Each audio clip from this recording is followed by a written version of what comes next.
13 prawns के जो है जुडिशियल एम्प्लॉइज एसोसिएशन जो है हमारी, उन्होंने वर्क सस्पेंड किया हुआ अपना मार्क प्रोटेस्ट शो करने के लिए कि उस पुलिस ऑफिसर के खिलाफ जो आए दिन जब पुलिस जो है किसी न किसी कॉमन सिटीजन को जो है वो हरास करती थी, उसके एग्जांपल्स थी।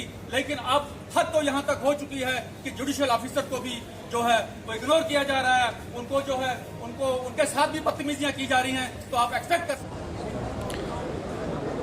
बार और बेंच जो है एक कॉइन का दो फेसेस हैं। जब भी बार पे कोई अपीदा आई है तो बेंच आ गया है, और बेंच पर कोई दुविधा पड़ी तो बार आ गई।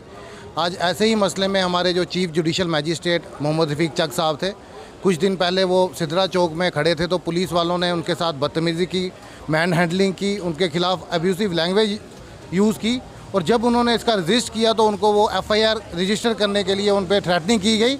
जब उन्होंने अपनी आइडेंटिटी उनसे डिस्क्लोज़ की, उसके बाद भी वो उनसे बदतमीजी की गई, जिसके बाद वो वहाँ पे चले गए। इस सब का संज्ञान लेते हुए आज बार एसोसिएशन उधमपुर ने और बाकी पेरिफेरल बार्स ने एक दिन का टोकन स्ट्राइक रखी है, वर्क सस्पेंड रखा है।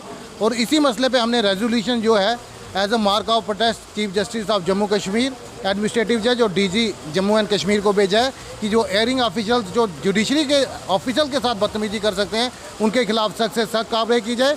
जुडिशरी एक ऐसा ऑर्गन है सोसाइटी कॉन्स्टिट्यूशन का जो आज भी पूजी जाती है, जिसमें इंडिपेंडेंटली और इम्पार्शली और विदाउट एनी इन्फ्लुएंस वो काम करते हैं। अगर उनकी ये इम्पार्शलिटी को पुलिस वाले शैकल्स करने की कोशिश करेंगे तो बार एसोसिएशन उधमपुर आगे आएगी और उनके इस कदम को निंदा करते हुए हम हमेशा इसको कंडेम करेंगे। और आज भी हमने इसको कंडेम किया है।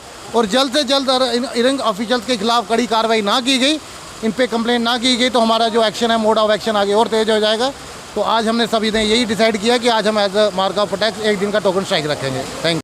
लाजवाल उर्दू न्यूज़ यूट्यूब चैनल को सब्सक्राइब जरूर करें और बेल आइकन पर क्लिक करें। बेल आइकन पर क्लिक करने से आपको ताज़ा तरीन खबरों की फौरी जानकारी मिलेगी।